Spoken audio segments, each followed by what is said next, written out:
کلندر یم. نن پروګرام کې د پاکستان د حکومت لخوا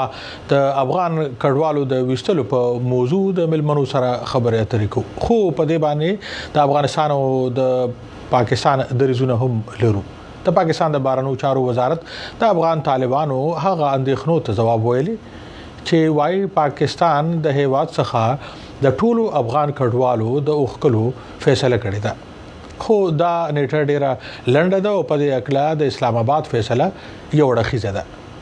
خو پاکستان وايي له هیواده د افغان کډوالو د ایستلو لړۍ د 2023 کال راهیسې پیل شوی او وايي د هغه سرګندونې بې ځای دي. پاکستان ویلي غیر قانوني کډوال به وباسي او دا هم وایي تملري د طالبانو حکومت به هغوی ته د ژوند مناسبه چاپیریال برابر کړي. افغان کونسل جنرال په کراچۍ کې د افغان طالبانو د حکومت لخوا او هغوی په خپل خبرو کې ویل چې د اسلام آباد چې کوم د سفارت ته هغه سره د پاکستان خبره اترې شي نو زیات معلومات خو هغه سره دی خو د سن تر حد پورې دی چې تر 15 لکه پورې کوم افغان کډوال دغل ترين او دا وخت د سند حکومت داغي پاکلبانه اعلان نه کړي او دلته هغه ته سم مشکل بهرحال نشته. کم افغان کډوال کوزي نو دوی وایي چې د افغانستان حکومت ورته تیار دی خو په دې وخت کې یختي او چې دا یخ ختم شي نو بیا ک افغان کډوال افغانستان ته ځي نو افغان حکومت ویلي چې دوی ورته ځای ورکوي. دغه سو خبر چې داغي نقطې پکې وي داغي په خبرو کې دغه بمګه ظاهر پښتون ته چې کوم دی وړاندې کو د افغان کډوالو مبارز دی په بلوچستان صوبه کې د ډېر مدیر اسه التکار کوي موږ سره په پروګرامونو کې راځي ډېر مننه کو بیا د وخرا کولو ظاهر پښتون سره تاسو تار کوي وي په خیر. نه کلندر صاحب تاسو او د ویو یې دیوا ټلویزیون ټول لیدونکو او کتونکو ته سلامونه ولیکي لوړني مننه. دوه قسمه بیانونه لري تاسو به ګوره تاسو خو په ډېر نږدې نه نظر لري او ګومان کوم چې پرونو کابل او تاسو په خپل باندې چې کوم دی په سوشل میډیا راغلی دغه خلکو پښتنو تم جوابونه مو ویل دي واړو چې کلندو ټکو کې موږ سره په خبره وکړو او افغانستان سفارت چې کوم دی هغه بیان ورکړی دی وایي چې را ټول افغانان به وباسي او ډېر به وباسي پاکستان. خو اوس تخاری صاحب چې کوم دی عبدالجبار تخاری صاحب چې کونسل جنرال په کراچۍ کې هغه وایي چې کندا سے مطلب دا چې زموږ د دې سره خبره تر روانې دي خو ماته له پوره تفصيلات خو پته نشته. خو د پاکستان خارجه وزارت نن د غیر قانوني افغان کډوالو د خپل خبره کړې ده او چې کوم خلک دی وباسي د غیر قانوني کډوالو دا خو د کال 2023 راسي د لړۍ روانه ده. یو قسم تردید هم دی د افغانستان د سفیر د بیان خو بهرحال بیا هم عام افغان کډوال د دواړو قسمه بیانونو ته ګوري او خامخا چې کوم دی په ذهني یو ګومګو کې دي چې څه جوړیږي. تاسو خو یو مبارز یې دغه چارواکي د نږدې نه کا افغانستان وي او کړه پاکستان وي د نږدې وینه سبو په پاکستان کې مشته افغان کډوالو ته دا سره روان دي. مننه کلندر صاحب زموږ افغان کډوال د سیو چې یو قسم په روحي او ټینشن باندې اخته دي هغه په چی باندې په دې باندې چې زموږ برخلیک نامعلومه دی چې اوس یو ورځ زموږ د پاتې کېدو خبره کیږي بل ورځ زموږ د ایستو خبره کیږي. لکه ما د تخاری صاحب خبري واوریدلې چې د پاکستان حکومت په 2023 کې دغه د صوبسن کې چې د جنرال کونسل او دا پریکړه وکړه چې موږ کوم افغان کډوال چې دي خاص کر غیر رجستر افغانان د سند صوباسو بیا په هغه ټیم کې د پاکستان نگران دغه حکومت په ټول څلور سر صوبو کې دا پریکړه عملی سول چې په دې په نتیجه کې د ولکه څخه تر 8 لک پورې افغان کډوال واوښتل و دغه خپل واته ولاړه ده او پاتې سو د اوسم پیلن په پاکستان کې 28 لک افغان کډوال میشته چې په دې کې 14 لک افغان کډوال چې دي د پیوار کارت درلودونکو دي 8 لک چې اوس پیلن مخکې 8 لک 15000 پر ای سی سی کارت درلودونکو 15,000 تقریبا تللی دي 8 لک افغان کډوال د ECC کارت درلودونکي پاتې دي او کله چې په 2021 کې په افغانستان کې کوم سیاسي تحولات رااله په هغه په نتیجه کې 9.5 لک غیر راجستر یا نوی افغان کډوال پاکستان ته رااله چې دغه زیات افغان کډوال چې دي په اسلام آباد خیبر پښتونخوا او بلوچستان د کوټې په دغه لوی شهرونو چې کوم د پاکستان په د څلورو صوبو کې دي په دې کې میسوله او کوم فیصله چې دا اوس د پاکستان حکومت اعلان وکړي یا د یونیسیار د خواڅخه افغان کډوالو ته یو قسم روحي ټینشن ورولوي روحي ناجوړي ورولوي ځکه د افغانانو غټ وارث چې دی دا وخت یونیسیار دی او IOM دی چې یونیسیار دا خبره کوي خپل پر پیج باندې پر سوشل میډیا باندې دا خبره کوي چې په اسلام آباد او پنډي کې چال زموږ تقریبا په لکونو افغان کډوال میشتي چې د تیرو 40 کالو سال ته میشتي خپل کاروبارونه دي خپل ځایونه دي د دوه نسل بچان دلته ژغېدلې دي نو هغه افغان کډوالو ته وایي چې 23 فبروري یعنی دا د اوس نن شل تاریخ ته 8 ورځې پاتې دي یعنی په دې 8 ورځې کې به تاسو د اسلام آباد څوځي نو کله چې د اسلام آباد او پنډي څخه افغان کډوالو د وټولو لړۍ پیل سو نو بیا د بلوچستان یا خیبر پښتونخوا یا په سند کې هغه افغان کډوال به ته ګارانټي څوک ورکړي چې تاسو په پاتېږي یا وستا پاړون باندې پریکړه نه کیږي دي ته نیټه څو ورکړي دا راولپنډي اسلام آباد کې چیرې دي ته نیټه کوم یو ورکړي پراتویش د فبروري یعنی اخرنی د میاشتې د فبروري تاسو خو مبارک جیر افغان کډوالو په راولپنډي او اسلام آباد کې مو د افغان کډوالو سره رابطه شته هغه درته سوي بالکل زموږ د ټولو افغان کډوالو سره چې د پاکستان په هر نقطه کې دي د ازما ژغ اوري زموږ د دوی سره رابطه ده د دوی سره د دوی تکلیفونه چې دي په ټول افغانان اوس موږ راتلم پر دغه ستاده پښتني په دغه کې جواب کې چې موږ افغان کډوال ناواس یو موږ څه وکړو یوازې زموږ غټه وسیله چې هغه یونیسیار خپل پر صفه باندې افغان کډوالو ته پر راولپنډي او اسلام آباد کې دا خبره وړاندې کړله چې نور پاکستانی چارواکو موږ ته دا ویلي دي پاکستانی مقاماتو چې در 28 فبروري په افغان کډوال کدي ECC کارت هولډرز وي یا د پیوار کارت هولډرز وي دا به وځي نو اوس د 40 کلنۍ ژوند یا 40 کلنۍ شتون چې دوی په اسلام آباد او پنډي کې لري هغه یو دم پرېږدي دا به افغان کډوال د کوم مشکلات سره مخامخ تاسو وینئ وای دویمه خبر وکړه دا اوس تخاری صاحب خبره وکړل په افغانستان کې د دوی د لپاره چې مساعد دي چې کوم افغان کډوال تللی دي هغه ته چې ورکړل سوي دي اوس د افغان کډوال یعنی ډیر په یو قسم ځپل کیږي د اری خاصه چې زهر پښتون صاحب خو تخاری صاحب خو ډیر په داوی سره دا وایي چې اوس خو موسم یختي اوس لږ مسله را مشکل او د پاکستان د حکومت نه هم د مرسته پته مده خو وایي چې افغان طالبان ورته تیار دي کو افغان کډوال بیرته راځي او دوی خو وایي چې زموږ الته حکومت ته هغه اعلان هم کړی دی چې کنه خلک راتلل غواړي او دوی وایي چې موږ ورته منصوبه هم جوړ کړی او کمیشن ورته هم جوړ کړی کمیسیون ورته جوړ کړی دی ماته دا پوښتنه وکړه چې آیا کم خلک زی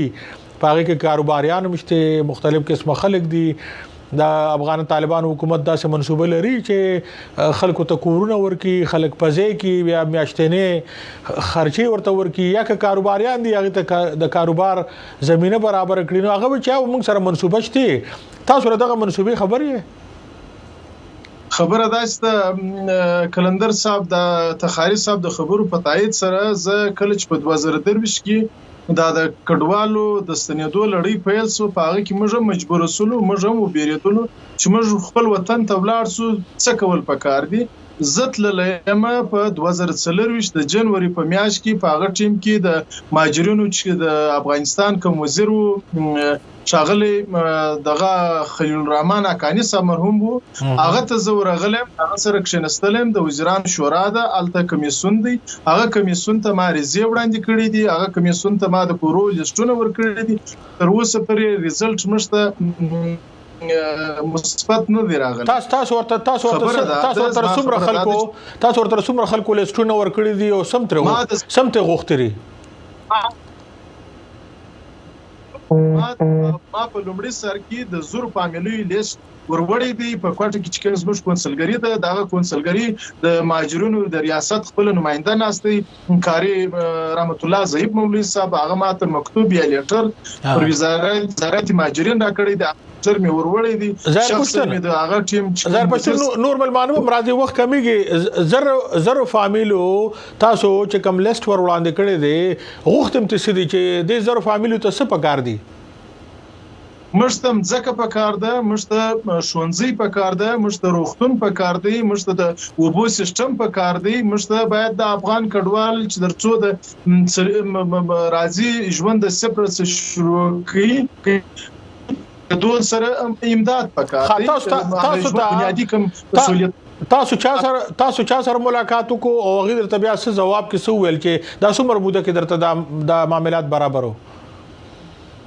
2024 د جنوري په میاشت کې زه ورغلم د هغه ټیم چې کوم وزیر وو شاغلی خلیل الرحمن اکانی صاحب مرحوم وو هغه ته ورغلم د وزارت مهاجرین د چارواکو سره کښینستلم ما خپل نارضیه کوم مکتوبونه چې دی هغه مې ورکړي دي او د دوی ته مې خپل کورو نه پښمیرنه ورکړي ده تر اوسه پورې دغه نتیجه مشته نه دراوته ښه نو چې د زرو کسانو نتیجه نه دراوته زر فامیلونه تاسو د غیر لپاره مرسته افغان حکومت نه غواړي نو د پاکستان کې د لکونو پښمیره کې د فامیلونه کو واپس کیږي نو بیا به څنګه باور وکړي افغان کډوال چې کوم په پاکستان کې مشتري چې کدي افغانستان ته لاړ شي نو هغه شان به تنظیم او انصرام وشي پاکستان ویلي چې غیر قانوني کډوالو باسي او د کال 2023 مراسي د لړۍ روانه ده څنګه سره ظاهر پښتون صاحب ګمان کوم لا موجود دی ظاهر پښتون صاحب تاسو را سره ظاهر پښتون صاحب ها مننه موږ سره لیاقت بنوري صاحب هم ګمان کوم چې سوشيبو کې ملګری شي هغه سره به هم ځنه خبرې کوو خو دا چې کوم صورتحال لې پدې کې د افغان طالبانو چې کله واکمن شو په افغانستان کې ما تر هغه خبرم راياد شونه پدې موقع باندې چې حامد پیکار لګیا د غختنې کوي د خپل سر د خپل فامیل د خپل نور هغه همکارانو چې په افغانستان کې بهرحال مجبور او د روزګار لپاره چا سره هوکار کړي دي او د سر بچ کولو غوښتنې کوي منتونه هم کوي افغان طالبانو ویلي چې دوی ټول خلکو ته عفو کړي دا او چاته بسوي نه دوی سره خو بیا د ښکاری چې بل لارم نشته یا به د پاکستان نور خارونو ته زی یا به خیبر پختونخوا بلوچستان ته زی یا به افغانستان ته وړي افغانستان ته اوړي آیا اوس خلک په افغان کډوال باور لري افغان طالبانو په حکومت باندې کنه چې دا التلاټ شي د افه د اغي د معاف کولو اغه اعلان هغه په خپل ځای دی کنه خبره خو اول کلندر صاحب دی تا خبر ته زه پرې نه شولم چون وخت ستاسو کم دی او زه دا وایم چې کوم خلک د افغان کډوال د اسلام آباد او راولپنډي نه زی افغانستان ته الته خو هغه ویل لري چې اف اعلان کړی دا خلک په باور کوي افغان کډوال چې کنه په دغه اف باندې باغی عمل وکړي کنه بالکل باور کوي تاسو خبرو ته پرې نه شودلم ما ول چې ټیم دی لږ څه وخت مشترکي خبره ده کلندر صاحب چې دا د پیکار په خبره باندې چې موږ 15000 کورنۍ یا 15000 کسان امریکا ته ځي د ژوند لپاره ځي پوسولي او پاتې سود اته لک افغان کډوال چې دي دا به مستقبل پراته دي ټول په کس باید د پردي کډوال وانه چول سي چې دوی امریکا ته ځي دا نن دي افغان کډوالو ته په افغانستان کې د اسلامي امارت کوم وزارت مهاجرین دي نن دي دوی مزکی ورکی او یونیسار دي چې دا کوم افغان کډوال فرزن پاکستان پریکړه وکړي چې افغان کډوال به نور ځي د $350 کچيري فرزن د پیوار کارت درلودونکي وغواړي چې هغه خپل وطن ته ولاړ شي یونیسار دغه په بدیل کې $350 ورکړي کله چې د یونیسار آی کمشنر شاغل ګرانډي په 2024 د 10 جون باندې پاکستان ته رالی الته زموږ د افغان کډوالو د فاصله ورته ولسوه کچيري تاسو زموږ افغان کډوال وطن ته ستنیږي یا فرزن پاکستان دا غواړي چې افغان کډوال دي ستانه سي دغه $315 موږ ته $1000 کوي. موږ افغان کډوال زو دا یو. دویمه خبره دا ده چې اسلامي امارت افغان کډوالو ته په هر ولایت کې چې افغان کډوال غواړي په زبردستي دا باید ورته ونویل شي چې کوم ولایت څخه راغلی هغه ولایت ته ولاړ شي. چې کوم ځای کې افغان کډوال د افغانستان په جغرافیه کې خوشاله وي باید دوی ته مځکې ورکړل شي. افغان کډوال نور ستړي دي دغه حالت څخه. خو موږ بیا هم حکومت انا صدا غوښتنه کوو چې زموږ افغان کډوالو 40 کال دلته ژوند کړی دی. تاسو میلمنوازي کړې ده. تاسو خپل خاص کر دغه سیمې عوامو خپل بغیږ کې ځای ور کړی دی. افغان کډوالو ته داسې ضربلاجل باید ونه ټاکل شي. زموږ د یونیسیار ایویم صدا غوښتنه ده چې تاسو افغان کډوالو ته الته په کور دننه کې که فرضاً پاکستان نه پریږدي باید تاسو الته امکانات ورته برابر کړئ. دوی ته امتیاز ورکړي. اوس د ECC کارت درلودونکي ته هیڅ امتیاز نشته. که فرضاً دی ځي وطن ته د گاډۍ د کور کارت جوړي دغه د کرایې وس نه لري. فرضاً که یونیسیار والا ځي د پیور کارت والا ځي ته $315 ورکړي دا دغه کفایت نه کوي. نو هغه د افغان کډوالو اصلي مشکلات دا اوسم دغه ادارې لار نه پلټي او نه د لار ورته لټوي. نو ټول افغانان یو قسم مایوس دي. خپل د ژوند ژوندۍ څخه مایوس دي. نن ما چې د اساس د سټوډیو سره په سکایپ باندې دغه وکیل خان صاحب ما کور ولید وای پښتون صاحب دا خټین کور دی. مال خدا خټین کور کې اوسېږو په دغه کې موږ په سکون نه یو. سمره یو بل د ټول باس کې چې کوم یو خبر راځي چې لکه پنده او د اسلام آباد راول پنده او اسلام آباد نه افغان کډوال وځي نو افغانستان ته فوري توګه باندې نشي وړي خو یا به خیبر پختونخوا ته دي او یا بلوچستان ته همداغي خارونو کې به آبادیږي. دغه صوبې خو هم په معاشي تور ډېر کمزوري صوبې دي. تاسو وینئ پراتونکو ورځو کې چې کنه ډېر لوی شمیره چې کنه د پنجاب او یا راولپنډي اسلام آباد یا د کراچۍ نه تاسو وینئ چې هغه کنه بلوچستان یا خیبر پختونخوا ته انتقالېدو والدي.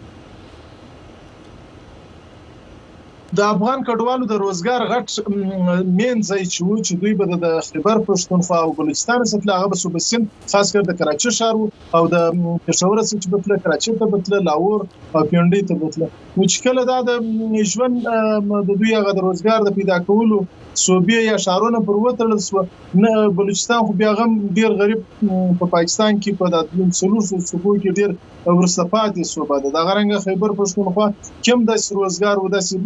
دغه صنعتي دغه کمپنیان نشته نه داسې کاروبار سره د رقم بلوچستان. نو دا افغان کډوال په ډیر وځپل سي. نه یوازې افغان کډوال په دې سره متاثر سي بلکې ځای خلک هم د دې دغه سره متاثر سي. ها زه ګورم بل ملمم ګمان کوم موږ سره ملګری شوی لیاقت بن نوري صاحب هغه ته مرکلی وي ځان سره ملګری کو بیا یو پښتنه تاسو نه کومه کاغیر سره ملګری شوی لیاقت بن نوري صاحب تاسو ته هرکلی وي په خیر علي. مننه لیاقت بن نوري صاحب شارپ تنظیم دی راغي مشر دی او د افغان کډوالو د حقوقو لپاره مبارزه کوي. هغه سره هم خبره ترې کو. بن نوري صاحب یو پښتنه د ظاهر پښتون صاحب نو کومه بیا تاسو سره خبره شروع کومه. ظاهر پښتون صاحب تاسو خو د افغان کډوالو د حقوقو مبارز څنګه چې تاسو تلی افغانستان تر افغان طالبانو سره ملاقاتونه کړی دي او تاسو پکې تاسو مبارزه اندازه دینم کې تاسو چې د زرو فامیلونو یو لیست ماغي ته ورکړی دی. تاسو د پاکستانی چارواکو سره هم ملاقاتونه کیږي. تاسو یا تاسو نور ملګری پاکستانی چارواکو موډ څنګه ښکاری آیا هغه کلکتي هغه وی چې کنه بس دا اوس اخیرانه ورځې دی بس افغان کډوال به ټول زی کنه دا د افغانستان او پاکستان ترمنځ راټاو تاریخوالي دی د دې د وجنه دا بیانونه مخ ته روان دي. ظاهر پښتون دا مخ په زما ژغوري واو په 2024 کې په نومبر او اکتوبر میاشت کې د پاکستان سفران وزیر شاغل امیر مقام صاحب او چیف کمشنر عباس خان او د بلوچستان کمشنر ارباب طالب المولا صاحب راغلي اوس موږ پندغالي په بلوچستان کې د سرانان په نامه یادېږي. دلته راغلي موږ ورته جوړ کړو. په هغه دستور کې ما دا خبرې د امیر مقام صاحب مخ ته کښېښول چې موږ افغان کډوال په پاکستان کې موږ د پاکستان د قانون او آئین درناوی کوو. موږ ته باید داسې وخت راکړل شي چې موږ افغان کډوال اوس په ټینشن کې بیدلی شي سکون واخلو او د هغه ټیم چې کوم د پاکستان سفران وزیر خبري وکړلې هغه ویل چې موږ په یو داسې میکانیزم باندې کار کوو چې تاسو دلته اوسېدلی یاست په یو ډیر باعزت او په طریقه باندې به افغان کډوال موږ ستنو وطن ته خو د جبري خبره هغه ټیم نه ده کړې او نه وسم دا تدبیر ورځ کېږي په رسنیو کې دا خبرې راوړي تر اوسه پورې د پاکستان د مرکزی حکومت د خبره نه راغلي چې هغه کې د سی سی اپ وار کارت درلودونکو افغان کډوالو د جبري استلو خبره سي صرف یوازې خبر سم دی اسلام آباد ډېر مننه تاسو خبرو کې بهر حال سناسو هیله امیدونه خو د افغان کډوالو لپاره شته موږ په دې باندې خپل پروګرامونو ته دوام ورکوو هم تاسو پر سره بیا ملمانه کیږي ډېر مننه ظاهر پښتون مننه ژوند دی وس مننه